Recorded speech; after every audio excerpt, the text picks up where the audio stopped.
Nope.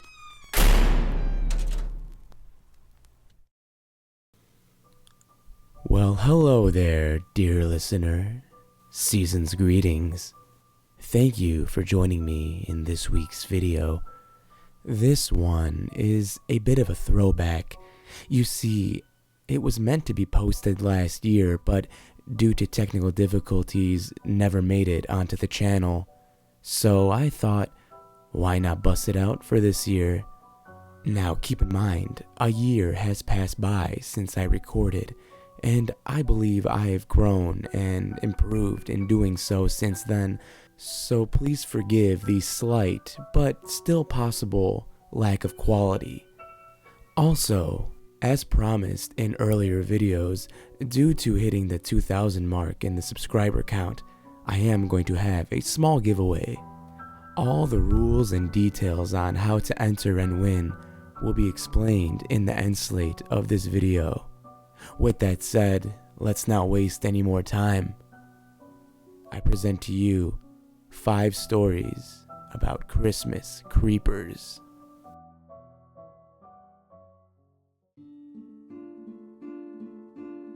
Number 1. I have been working at a restaurant for about 8 months now.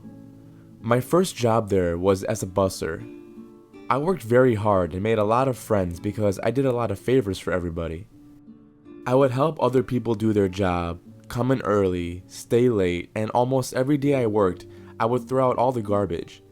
It didn't take long for my managers to notice, and they started to promote me.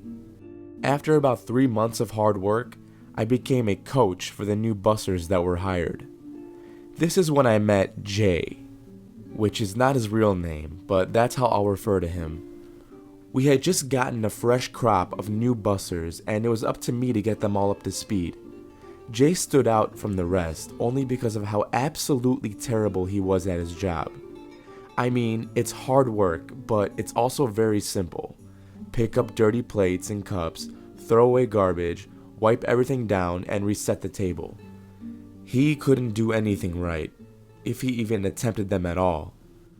A lot of times, he would just walk by dirty tables and ignore the mess until someone told him to bus it. I worked with him as much as I could, but he had a permanent scowl and an "I'm too good for this job" air about him. It didn't take long for everyone on staff to hate this kid. It was to the point where people would dread working the same shift as him.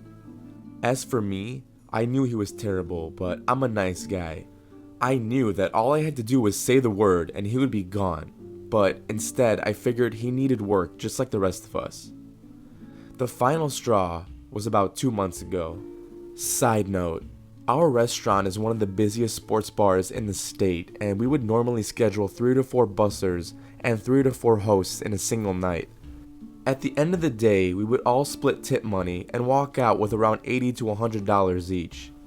That being said, I was bussing with Jay, who was terrible as always, and a new kid who had no training. This meant I was in overdrive work mode. I'm not talking to anyone, and I'm moving at hyper speed, bussing 10 tops in about 1 minute flat down to the wood. The dishwashers are running slow, so I run in the back and start washing silverware. Garbage starts piling up, so I'm running a mountain of trash to the dump in record time before mopping spills in the front. I hadn't noticed at this point that the other 2 bussers were missing. So now my manager is on the floor, helping me bus because we were falling behind. I thought, well damn, we're crashing and burning. Might as well find out where the other 2 guys are. I check every nook and cranny of the restaurant. No one has seen these guys for the past 45 minutes. My manager gets pissed at me, which really bothers me the most. As a last resort, I decide to check the parking lot. Lo and behold, I find Jay and the new kid smoking weed in between some cars. I grabbed the new kid by his shirt collar and took him aside. "If you want to keep this job, you better get back inside and help me right now." The new kid and I went back inside, with Jay following behind us. When we eventually closed and started shutting down, my managers asked why we were slacking that night. I responded by explaining that Jay was distracting the new kid by trying to get him to smoke during our dinner rush, but that the new kid knew better. I lied because I liked the new kid and I thought he deserved a real shot like everyone else. The next day, Jay was fired and everyone knew why. It was because I ratted him out. So fast forward to last night, Christmas Eve. It was a normal Hispanic Christmas Eve, consisting of drinking, dancing, dominoes, and cigars. At around 11 p.m., most of us were pretty much smashed. The only person still standing at that point was my grandmother, who's a party machine. Me, along with my girlfriend, my uncles, and my brothers, are all just chilling on the couch when I get a text. The area code was from my area, but I didn't recognize the number. I open up the text and I read, Hey bro, it's Jay. I'm a busser at the restaurant. I was wondering if you're over 21? I replied with, yeah, I'm closer to 30 than I am to 21. Oh, cool. Hey, would you want to buy me a bottle? I'm not old enough yet. I'll pay you back. Sure, whatever. Where you at? Oh, I'm just driving around. Text me your address so I can come by and pick you up. It was at this point that I got really confused about who I was talking to, because Jay got fired and I didn't know any other bussers with that same name. The liquor store is on the corner of Main and 15th. Nah, man. Give me your exact address. I'll swing by and get you. My internal red flag was up by now, and I was thinking of ways to end the conversation without looking like a jerk. Hey Jay, listen, I just googled all the liquor stores in the area. They're all closed up early for Christmas Eve. Nah, dude. I found a 24-hour store. I'm in your part of town. I'll pick you up and we'll ride out real quick to pick up the bottle. I was starting to sober up real quick because I didn't live anywhere near work. I also knew that the Jay who was fired had no idea what area I lived in. Or so I thought. I showed my girlfriend the text and she agreed that it was super creepy. I called my friends from work and asked if we hired someone else named Jay. They all confirmed that there were no new staff with that name. It had to be the Jay I knew. That's when my phone rang. Jay was calling now.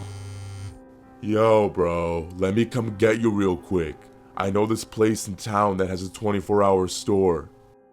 Jay, let me call them real quick and see if they're closed early, just so we don't waste the drive. Alright, just call me back. I hung up and immediately blocked his number. Looking back, if he had called while my local store was open, I probably would have gone with him. It may have been nothing, but my gut was definitely telling me otherwise. Number 2. Please note that the remaining 4 stories were all posted by female users. So this happened around Christmas time a few years ago. I had taken my 5-year-old niece to the mall to get her picture taken with Santa. While we were standing in line, I noticed a little old man and woman sitting on the bench watching the kids who were waiting to see Santa. The old man came up to us and told my niece she looked very cute. I told him thank you, and he went to sit back on the bench with his wife. We got the picture taken, and we had been waiting for a while for it to be printed.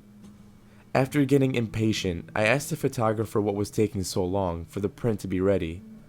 He told me that my mother had already gotten the picture and pointed to the old lady who was watching us in line from earlier. I went to the old couple and told them to give me the picture back. The old man seemed really embarrassed and told me that his wife grabbed our picture by accident and that she had meant to grab their granddaughter's picture. He apologized, but I had a weird gut feeling that something was off about them. Next, I took my niece to the merry-go-round. Like magic, the old people were there too, still without any kids. The lady waved at my niece and smiled a big toothless grin at us. At that point, I decided it was best if we just left the mall. I took my niece to get lunch at her favorite restaurant almost all the way across town. I felt much more relaxed as we ate lunch, completely forgetting about the weird old couple from before. As we were driving home, my niece spotted a playground, which was near a different mall. She begged me to stop so we can play. There was a young man there with his little boy on the swing, so we weren't alone. Another car pulled into the parking lot shortly after we arrived.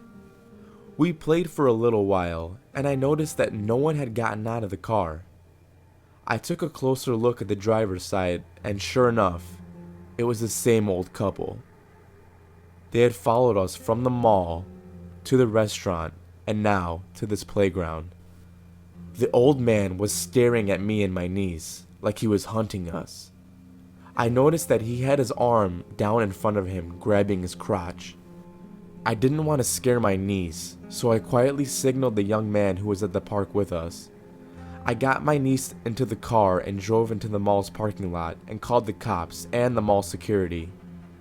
I didn't want to stick around long enough for my niece to see the man getting arrested, so I gave the cops my number and left to my dad's work. I figured we would be safe there in case the old couple tried following us again. The cops called me back a few hours later and told me that by the time they had gotten to the park, the couple was gone. They were looking for the description of the car I gave them, but I wasn't going to get my hopes up. It makes me physically sick every time I think about how those old people are still out there and seem totally harmless when, in reality, they're perverted sex offenders, or even worse, kidnappers. So, creepy old couple, let's never meet again. Number 3. I grew up in suburban New Jersey, and one year in December, it was really, really unseasonably warm. I'm talking about 60 degrees in the evening. Me, who was 6 years old at the time, and my little sister, who was 4, were outside playing in the front yard. At that time of year, it was usually around 30 degrees, so we took advantage. It was dark out, but it was so warm we figured we had to play outside. The front door was open, but my parents were not in direct view because they were busy dragging out Christmas decorations from the crawl space. There was a man walking down our sidewalk. We didn't think much of this because it was normal for our friendly neighborhood. Out of nowhere, the man starts walking up the grass of our lawn, right towards us. I watched as a creepy, wild grin cracked across his face before he roars. What do you want for Christmas, little girls? My sister and I immediately bolted inside the house and locked the door. 20 years after the fact, I kind of regarded the encounter as a nightmare or false memory because it felt so unreal. Out of curiosity, I asked my sister about it. She answered with, "What the hell? That was real? I thought it was a nightmare too." So, I guess we both repressed the memory of almost getting kidnapped by an insane weirdo. Number 4. About 6 years ago, I was a very pregnant woman at the mall. It was close to the holidays, and I had found a rockstar parking spot, just 3 rows out from the main entrance. Turns out, that close spot probably saved me. I exited the mall after having my ring cleaned. I unlocked my car, opened the driver's side door, tossed my purse through, and plopped down, only to find a woman in the car with me. She had seen me come out to my car, followed, and when I unlocked the doors, came inside. I have keyless entry. 2 clicks to unlock the doors, 1 click to unlock just the driver's side door. Seeing this, I didn't close my door all the way and put one leg outside so I can leave. She starts telling me that her car wasn't working and how the tow company told her it would be a 3-hour wait. She wanted me to take her to a hotel at 95th and Main. I told her I couldn't. Besides the fact she just entered my car without permission, something about her just seemed off. She tried telling me that she had nowhere else to wait. All the time, she was buckling her seatbelt and putting her purse at her feet. I told her that the mall didn't close till around 9, and since it was only about 3, she could just wait inside. At this point, being only a few weeks before Christmas, cars had been piling up waiting to take my spot. Someone who was pissed for waiting hopped out of their car and started yelling, asking if I was leaving or not. That's when the woman took off. I told the person who was waiting what happened, and he offered to follow me out of the lot. It wasn't until I was leaving until I realized there is no hotel at that intersection. Hell, there isn't even a hotel within 5 miles of that intersection. My pregnancy brain didn't let me remember that until she was out of the car. So, random weird lady needing a ride? Let's never meet again. Number 5. This happened about 4 years ago. At the time, I was about 8 months pregnant, so it was very noticeable, and was doing some Christmas shopping at the local mall. It was around 9 at night. I finished up my shopping and headed outside towards my truck. At this location, there is a road that goes around the mall, and the parking is on the other side of that road. Therefore, you have to cross that road to get to the parking area. As I'm leaving the store, I happen to notice a man is standing in the middle of that road. He looks in my direction and makes eye contact. I look away and keep going. At that same time, there were 2 men that walked past him, heading inside the mall. He doesn't say anything or even look at these 2 men, and instead keeps his eyes on me. I notice that he starts to walk in my direction, but I just keep strolling to my vehicle. Then I hear, Excuse me, can you help me? being Southern has its downfalls, and one of them is having it ingrained in you to be polite. So I simply asked him, "What do you need?" He looked around and said, Could you help me start my car? I think my battery's dead. I may be Southern, but I'm not that polite, nor am I stupid. Please remember that I am a very much pregnant woman walking alone in the parking lot. If he really was having car trouble, isn't it more likely that he would ask those 2 men as opposed to a pregnant woman for help? At this point, I know I had to go. So I just say, "Sorry, I can't help," and keep on walking. I start moving a little faster this time. I still see him out of the corner of my eye, following me. I have my keys out and I'm ready to go as soon as I make it back to my truck. He's still coming. You really aren't gonna help me? I just need a jump. Again, I say, "Nope, sorry." Finally, I get back to my truck, unlock it, and jump in. He's practically running at me at this point. I lock the doors and try to get the engine started, but I was shaking, and at that moment the damn key would just not fit into the ignition. He gets to the truck and starts pounding on my window, saying, I just need your help for a minute. Now I'm starting to get angry and I begin to yell, "No, get the hell away from me!" He grabs the door handle and tries to open my door and screams, Just open the door. Here is where I lose my cool, and I make a split-second decision. I have my concealed carry license. There has been other reasons that I needed protection that I won't go into here. However, I did have a .38 special in my console that I did know how to use. When he tried opening my door, my only thought was to protect my child and myself. I grabbed the .38, rolled down the window, and pointed the barrel right in his face. "I'm not gonna tell you again. Get the hell away from me."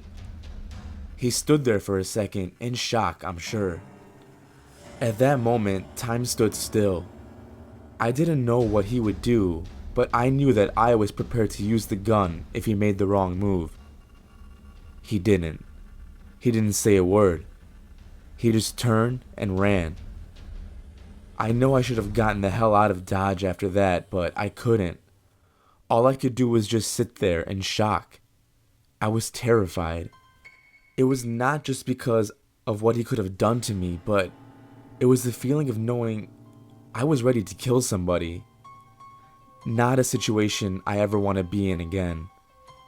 However, should it happen, I still have that .38 loaded and ready to go.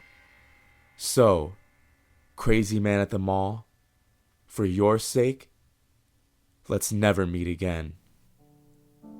Thank you for listening, and I hope you enjoyed this week's story. If you did, remember to hit that like button down below and subscribe for future videos if you haven't done so already. Now, on to the details for this giveaway. To enter, all you need to do is subscribe to Nope Too Creepy, like this video, and comment down below what your favorite video on the channel is. You don't have to include why, but I would appreciate it if you did. All of these actions must be made public on your channel, so that way I can confirm that you followed all the rules.